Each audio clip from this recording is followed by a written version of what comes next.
ወተት ለጤናችን ወይስ ለፖለቲካ? በአሜሪካ የተከፈተው የሙሉ ወተት ክርክርና ለኛ ያለው ፋይዳ። ሰላም ውድ የዛበሻ ላይፍ ኢን አሜሪካ ሚዲያ ተከታታዮች እንኳን ለ2018 ዓመተ ምህረት በሰላም አደረሳችሁ። አዲስ ዓመት አዲስ ተስፋ ነው። ነገር ግን በአሜሪካ ውስጥ በተለይ ለጤናችንና ለልጆቻችን እጣ ፈንታ ወሳኝ የሆነ አንድ አዲስ ክርክር በሞቃት ሁኔታ ላይ ይገኛል። ዛሬ በሁላችንም ቤት ፍሪጅ ውስጥ ስለሚገኘው በአሜሪካ የጤና ፖሊሲ ላይ ከፍተኛ ውዝግብ የፈጠረውን የወተት ክርክር እናያለን። ይህ ጉዳይ በሩቅ ያለ ቢመስልም በአሜሪካ ለምንኖር ኢትዮጵያውያንና በተለይ ለልጆቻችን ጤና ትልቅ ፋይዳ አለው። እስከ መጨረሻው ብትመለከቱት ታተርፉበታላችሁ። አብራችሁን ሁኑ።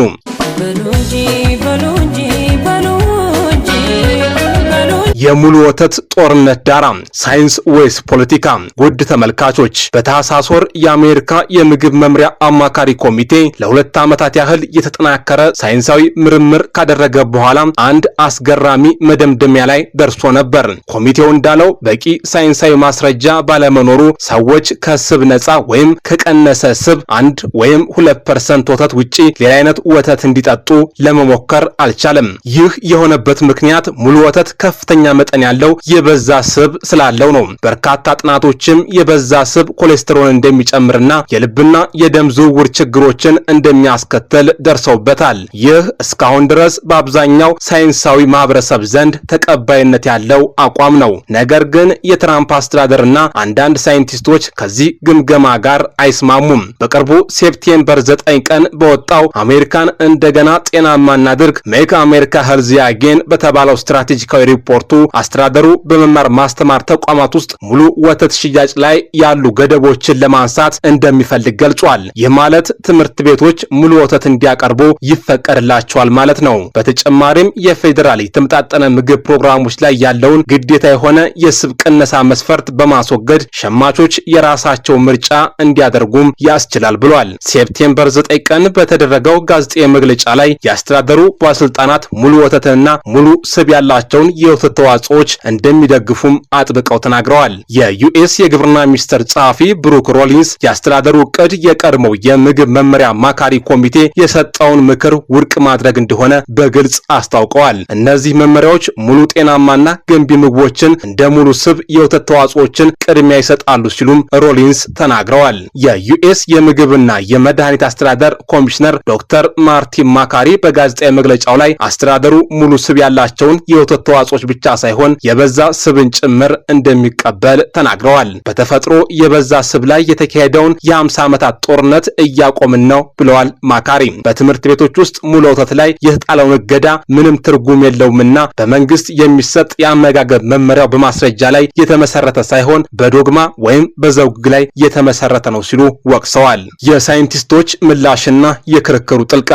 የሳይንቲስቶች ምላሽ ፈጣን ነበር።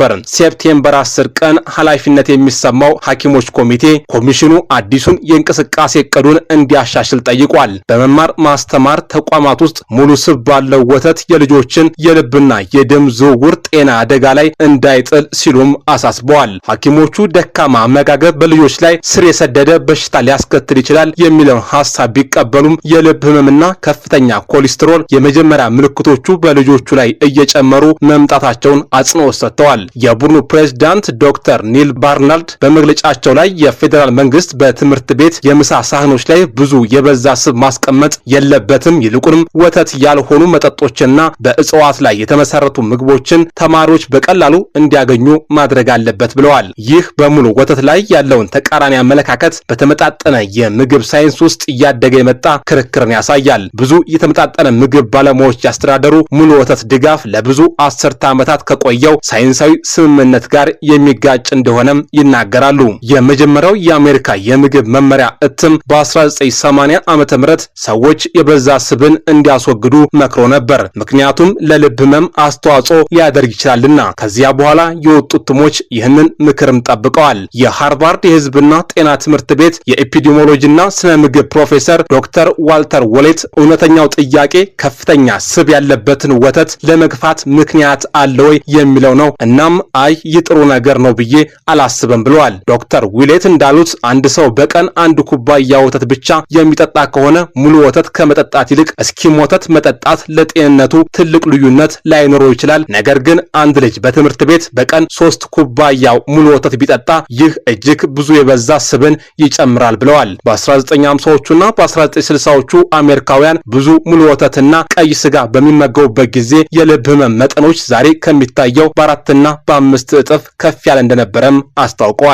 የምግብ መመሪያ ኮሚቴው ወደ ኋላ የመመለስን ነገር በጣም በጥንቃቄ ይመለከታል። ምክንያቱም የኤምኤችኤ አስተሳሰብ ሁሉም ነገር ያኔ ጥሩ ነበር የሚል ቢሆንም በ1950ዎቹና በ1960ዎቹ የተሻለ አልነበረም ሲሉ ዶክተር ዊሌት ተናግረዋል። መልካም ጎኖቹና ስጋቶቹ ዝቅተኛ ስብ ያለው ወተት የራሱ አሉታዊ ጎኖች አሉት። አንዳንድ ዝቅተኛ ስብ ያላቸው ወተት የሚጠጡ ሰዎች ከሙሉ ወተት የሚያገኙትን የካሎሪ መጠን ሳያውቁ ከሌሎች ምንጮች እንደ አልትራ ፕሮሰስድ ምግቦች ወይም በስኳርና ስብ የበለጸጉ ምግቦች ሊተኩ ይችላሉ።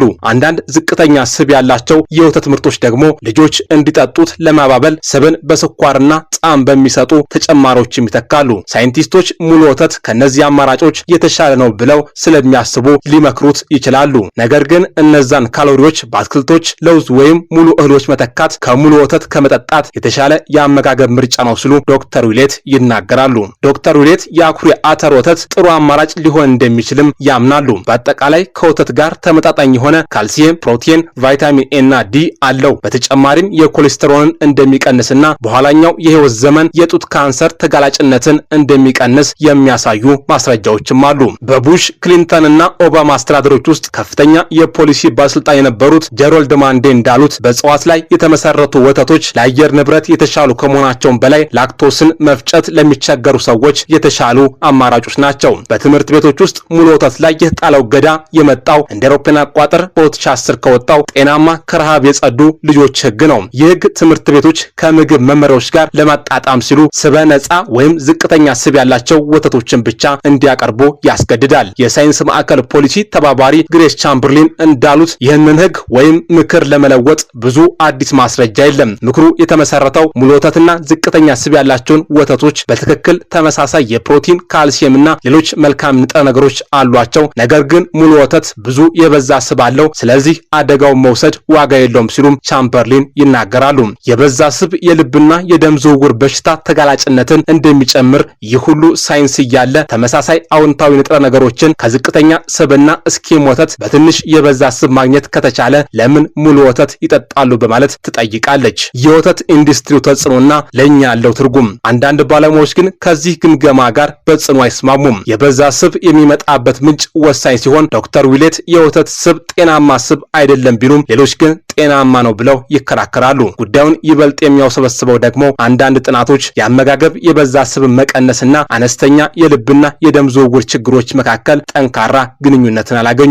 የቱፍስ ዩኒቨርሲቲ የምግብና የሕክምና ተቋም ዳይሬክተር የሆኑት ዶክተር ዳርዊሽ ዝቅተኛ ስብ ያለው ወተት ከሙሉ ስብ ወተት የበለጠ ጤናማ መሆኑን የሚያሳይ አነስተኛ ማስረጃ እንዳለ ይናገራሉ። እሳቸው እንደሚሉት የበዛ ስብ የአመጋገብ ምርጡ ነገር አይደለም፣ በጣም የከፋውም አይደለም። ነገር ግን የዲያብሎስ ቀንዶች ሊሰቀሉበት አይገባም ብለዋል። ይህ ክርክር በሳይንስ ብቻ የተወሰነ አይደለም። የወተት ኢንዱስትሪው ሙሉ ወተት እንደገና ተቀባይነት እንዲያገኝ በከፍተኛ ሁኔታ እየገፋፋ ነው። የብሔራዊ የወተት አምራቾች ፌዴሬሽን ዋና ስራ አስፈጻሚ ግሬት ዳውድ የወተት ኢንዱስትሪውን ተስፋ ሰጪ ዕድሎችን እንዲፈጥር ሊረዳው ይችላል ሲሉ ጽፈዋል። የወተት አምራቾች በቅርብ ዓመታት ውስጥ ከፍተኛ ፈተና ገጥሟቸዋል። ቴክኖሎጂ የወተት ምርትን ይበልጥ ውጤታማ ባደረገ ቁጥር አሜሪካውያን የሚጠጡት የወተት መጠን እየቀነሰ ነው። ውድ የላይፍ ኢን አሜሪካ ተመልካቾች ይህ ክርክር በአሜሪካ የጤና ፖሊሲ ላይ ትልቅ ለውጥ ሊያመጣ የሚችል ነው። እኛ በአሜሪካ የምንኖር ኢትዮጵያውያን የትኛው ወተት ለቤተሰቦችና በተለይ ለልጆቻችን ጤና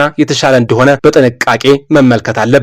የመረጃ ምንጮቻችንን መርምረን በሳይንሳዊ ማስረጃ ላይ የተመሰረተ ውሳኔ ማድረግ ወሳኝ ነው። ልጆቻችን በትምህርት ቤት ምን አይነት ምግብ እንደሚመገቡ ማወቅና ጤናማ ምርጫዎችን እንዲያደርጉ መርዳት የሁላችንም ኃላፊነት ነው። የዚህ ክርክር ውጤት በቀጥታ የአሜሪካን ትምህርት ቤቶች የአመጋገብ መመሪያዎችንና የፌዴራል ፕሮግራሞችን ይወስናል። ይህም በየቀኑ በሚሊዮኖች የሚቆጠሩ ልጆች የሚመገቡትን ምግብ ይወስናል።